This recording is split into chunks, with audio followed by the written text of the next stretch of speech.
Bonjour à tous, elle est juriste de formation, elle a commencé sa carrière politique aux côtés du maire de Lyon, Gérard Collomb.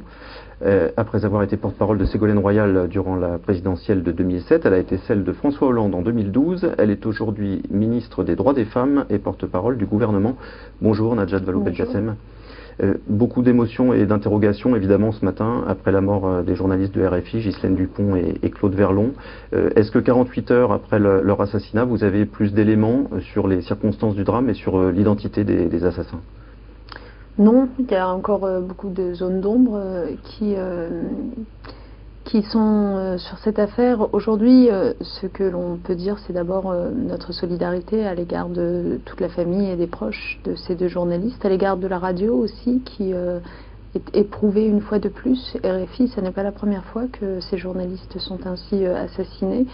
Et donc, il faut rappeler plus que jamais la nécessaire liberté d'informer et tout faire pour protéger ce droit et cette liberté, et tout cela renforce la détermination du gouvernement, oui. Si certains en doutaient, ce qui vient de se passer prouve que la situation au Mali est loin d'être pacifiée. Est-ce que ça veut dire que les militaires français pourraient prolonger leur mission sur place plus longtemps que ce qui était prévu à l'origine ?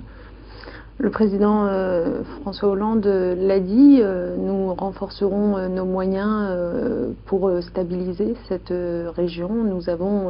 Lorsque nous avons décidé d'intervenir il y a quelques mois de cela, nous l'avons fait pour libérer un pays ami à sa demande, le Mali. Mais bien entendu que ça n'est pas dans quelques mois qu'une situation aussi inextricable que celle-là, celle du terrorisme installé dans le Nord Mali en particulier, peut se régler. Et donc la MINUSMA, les forces de l'ONU, les forces armées maliennes sont désormais déployées sur le territoire. Il nous reste près de 3000 hommes français. Il va sans doute falloir renforcer encore cette présence pour pouvoir faire reculer le terrorisme.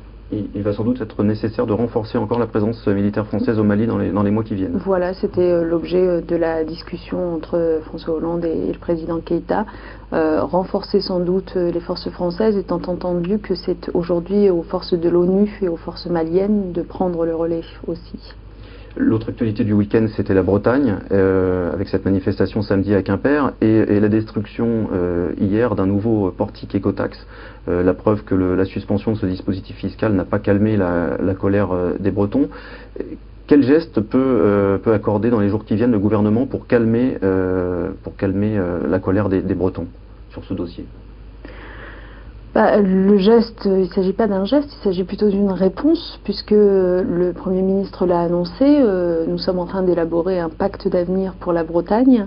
Et d'ailleurs, le préfet de Bretagne va réunir aujourd'hui même toutes les parties prenantes, les élus locaux, les acteurs économiques du territoire, aujourd'hui même pour dessiner les grands traits de ce pacte d'avenir, qui doit permettre à la fois de revoir le modèle économique du secteur agroalimentaire qui souffre en ce moment considérablement en Bretagne, mais qui doit permettre aussi de prévoir un certain nombre d'investissements sur les infrastructures routières en particulier, sur les investissements d'avenir qui vont permettre à cette région d'exploiter à fond les atouts dont elle bénéficie, même si c'est une période difficile pour elle. Le modèle, c'est ce qui s'est fait en Lorraine, par exemple, avec le pacte Lorrain. Oui, c'est vrai que c'est un bon modèle. C'est d'ailleurs ce qui permet de répondre aux détracteurs qui parfois se font entendre que le gouvernement se préoccupe de la situation de tous ces territoires et essaye d'apporter les réponses les plus adaptées aux situations les plus complexes. Et donc c'est vrai qu'en Lorraine, nous avions fait en sorte que soient mobilisés 300 millions d'euros pour relancer la dynamique sur le territoire, pour investir là encore dans des secteurs d'avenir. Et bien en Bretagne, nous ferons de même, en veillant notamment à ce que le secteur agroalimentaire aille au-delà des simples abattoirs et qu'on puisse préparer la suite. On réfléchisse à l'ensemble de la filière et pas seulement aux abattoirs. À l'ensemble de la chaîne, à l'ensemble de la filière, pour avoir une valeur ajoutée plus importante des entreprises dans ce secteur par rapport à leurs concurrentes mondiales. Sur l'écotaxe elle-même, la suspension c'est une chose, mais la suite c'est quoi? Est-ce qu'on remet à plat tout le dispositif? Est-ce qu'on le suspend purement et simplement? Est-ce que la volonté c'est de le redessiner? Quelle piste se dessine aujourd'hui? Il faut avoir à l'esprit que le principe même de l'écotaxe n'est pas remis en cause.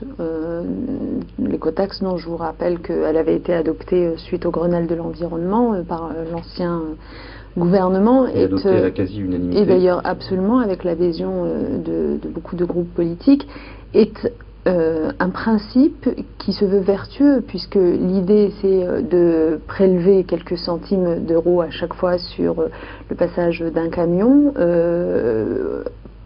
pour venir neutraliser en quelque sorte les effets négatifs sur l'environnement de l'émission de carbone de ces camions.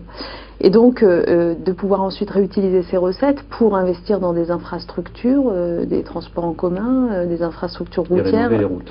Et voilà, et faire perdre petit à petit à la Bretagne, par exemple, sa périphicité qui la met en difficulté, en fragilité aujourd'hui. Et donc le principe de l'écotaxe demeure intéressant, mais c'est les conditions de sa mise en œuvre qui ont posé problème. On s'est un peu trop précipité, le gouvernement précédent en particulier, qui d'ailleurs en avait reporté une précédente fois l'application, à vouloir mettre en œuvre cette écotaxe sans avoir mis autour de la table les acteurs, les principaux concernés, pour faire œuvre de pédagogie, pour entendre aussi ce qu'ils ont à dire. Et bien comme ça n'a pas été fait par le passé, nous le faisons nous aujourd'hui, et ces modalités de mise en œuvre, dès que nous les aurons définies, nous pourrons mettre cette écotaxe en application. La mise en œuvre au 1er janvier 2014, c'est votre gouvernement qui l'avait décidé, qui s'était accroché à ce calendrier. Parce que nous avons suivi finalement un calendrier qui était prévu de longue date, et aujourd'hui on voit bien qu'on est dans une espèce de nasse, je pense qu'il faut le décrire comme cela, puisque un certain nombre de difficultés d'entreprise sont venues se manifester ces derniers temps en Bretagne. On pense à Doux, on pense à Gade, on pense à beaucoup d'entreprises qui ont des difficultés vraiment graves. Et donc à cela s'ajoute cette inquiétude au sujet de l'écotaxe qui fait que les acteurs économiques, les habitants, les salariés du territoire ont le sentiment d'une double peine. Et plutôt que d'ajouter de la crispation à la crispation, nous avons préféré suspendre, le Premier ministre a préféré suspendre l'écotaxe pour justement pouvoir discuter du reste et faire avancer le reste en y apportant des réponses constructives. Merci beaucoup Najat Vallaud-Belkacem. À bientôt.